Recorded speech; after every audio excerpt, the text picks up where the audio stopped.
Olá, meus irmãos, graça e paz seja sobre todos. Hoje nós vamos dar continuidade à exposição da carta de Paulo aos Efésios.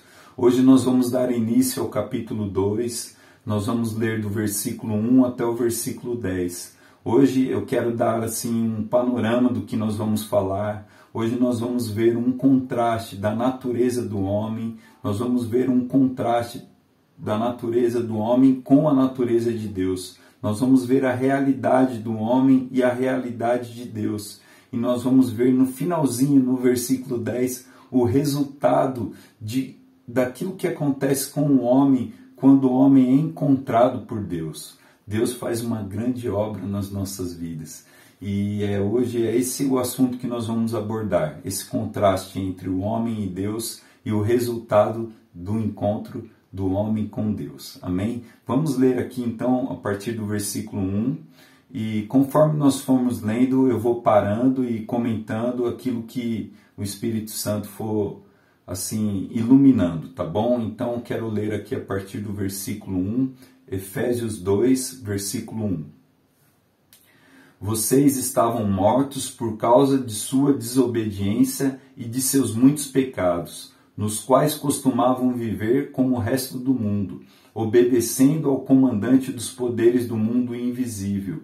Ele é o Espírito que opera no coração dos que se recusam a obedecer.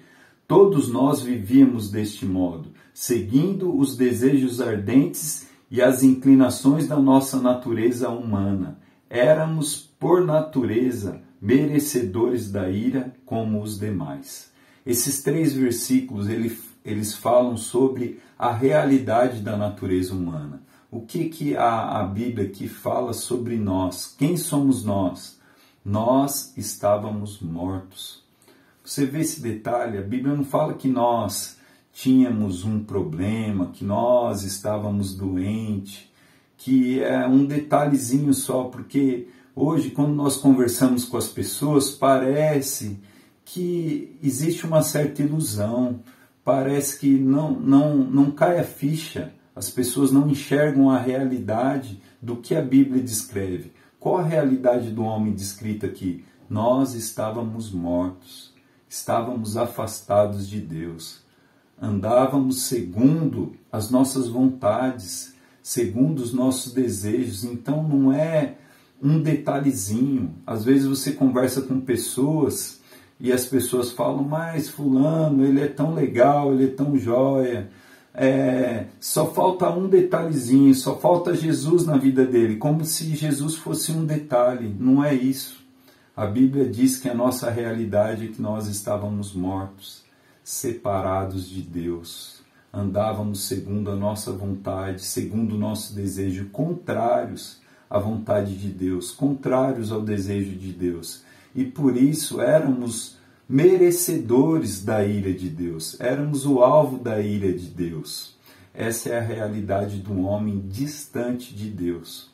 Mas Deus, no versículo 4, esse versículo é maravilhoso, ele começa assim, mas Deus, por causa do seu grande amor com que nos amou, mas Deus, rico em misericórdia. Vamos ler aqui, a partir do versículo 4, a realidade de quem é Deus.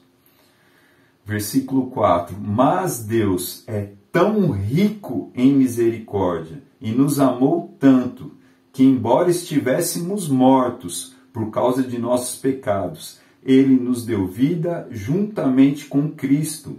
É pela graça que vocês são salvos. Está falando aqui, é pela graça. Não fui eu que levantei a mão e aceitei a Jesus. Não fui eu. Não, ele está falando aqui. É pela graça que vocês são salvos. Porque Ele vos ressuscitou com Cristo e nos fez sentar com Ele nos domínios celestiais. Porque agora estamos em Cristo Jesus. Portanto, nas eras futuras, Deus poderá apontar-nos como exemplo da riqueza insuperável da sua graça, revelada na bondade que Ele demonstrou por nós em Cristo Jesus. Vocês são salvos pela graça por meio da fé. Isso não vem de vocês, não vem de nós, Não vem de vocês, está falando aqui. Isso não vem de vocês, é uma dádiva de Deus, um presente de Deus.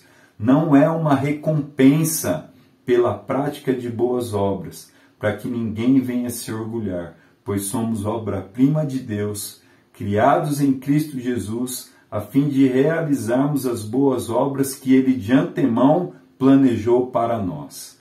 Amém? Então a Bíblia fala aqui da nossa realidade.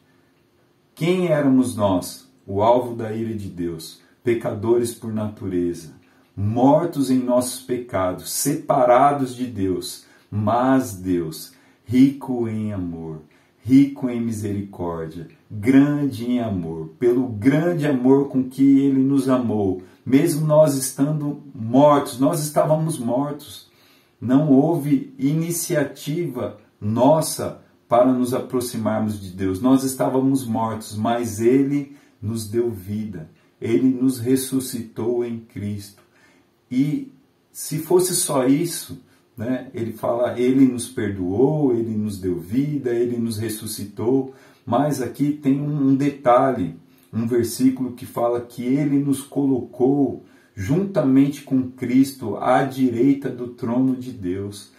Nós estamos colocados na posição mais alta que alguém poderia ter. Nós estamos assentados juntamente com Cristo à direita do Pai. E nós estamos assentados aonde? Nós estamos assentados em um trono. Nós somos reis e sacerdotes juntamente com Cristo. Nós somos salvos pela graça. Não é uma recompensa pelas boas obras que fazemos.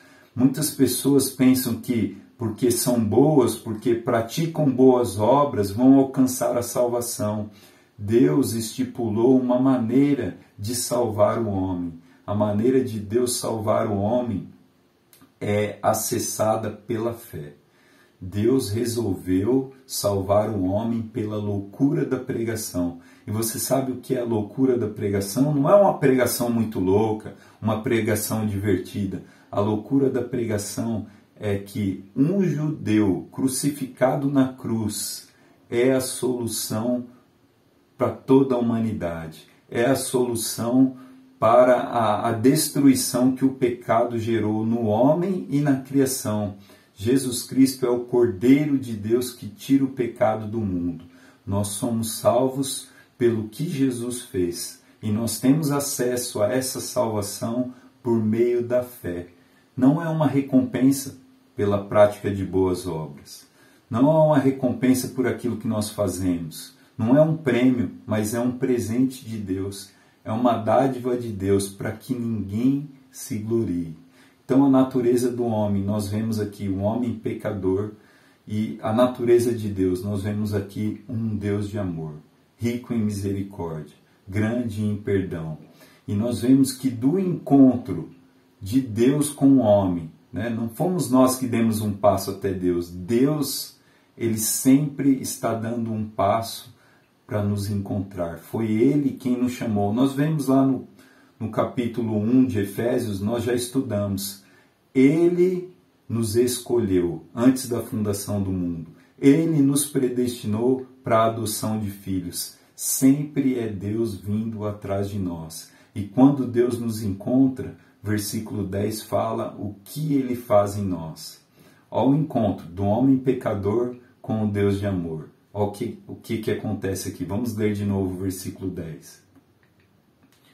Pois somos obra-prima de Deus. Deus nos faz uma obra-prima.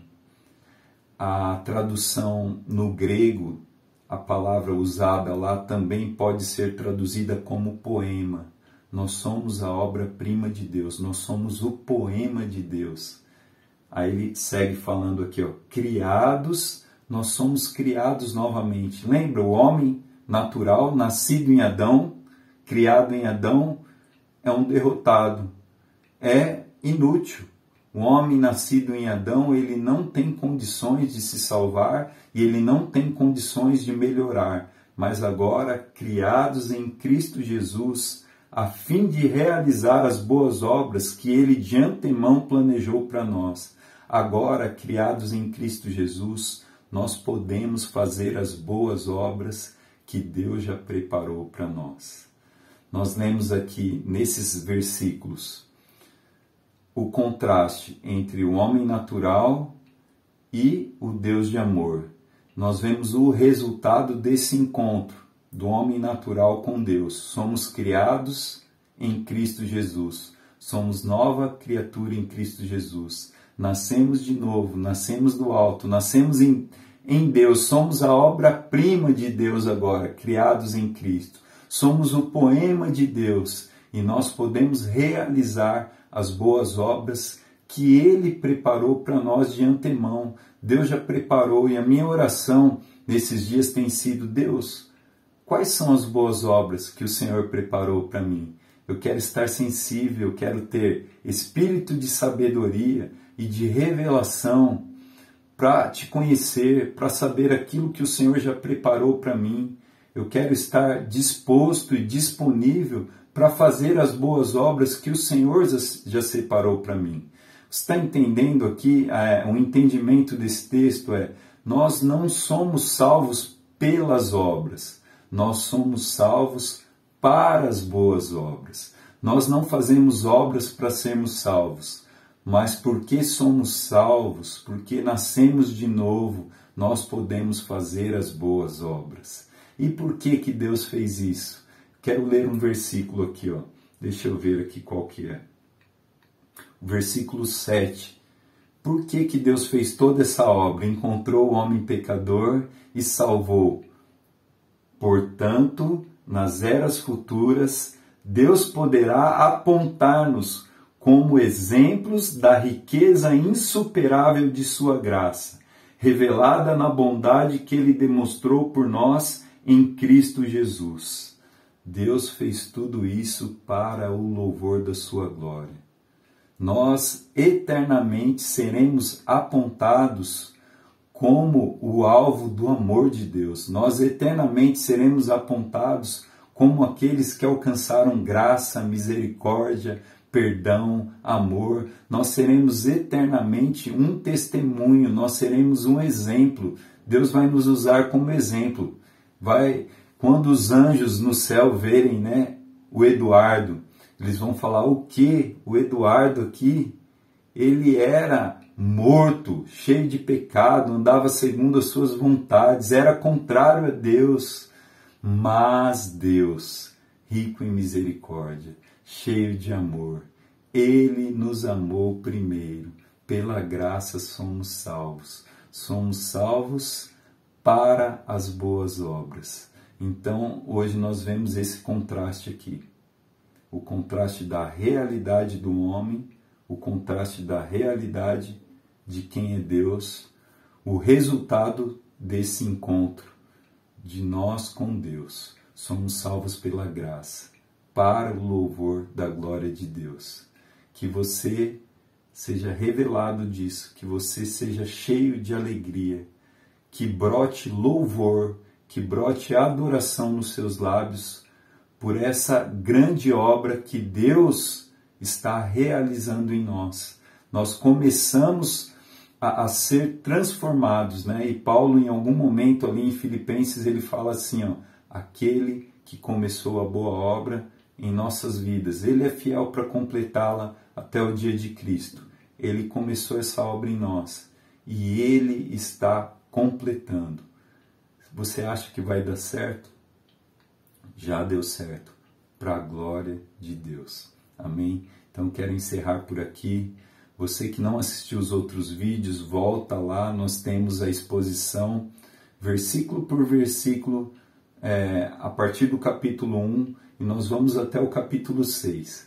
Você que ainda não assistiu, volta lá para assistir e fica conosco aqui. Nós vamos até o capítulo 6, crescendo na graça, no conhecimento do Senhor, na revelação, até que Ele complete essa obra em nós, até que Jesus Cristo volte. Nós estamos aqui unidos para a glória de Deus Pai. Deus abençoe. Até o próximo vídeo.